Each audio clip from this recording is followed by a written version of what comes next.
Taylor Swift wants a world where everyone can live and love equally. The singer sent her love and respect to those who have faced adversity for their sexuality as she marked the beginning of Pride Month.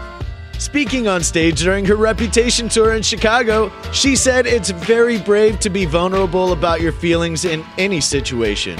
She added that it's even more brave to be honest about your feelings and who you love, knowing that it might be met with adversity from society.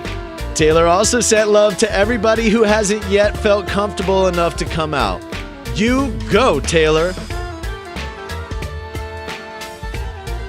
We're betting you loved that video. Wasn't it great? Well, like and subscribe to get even more.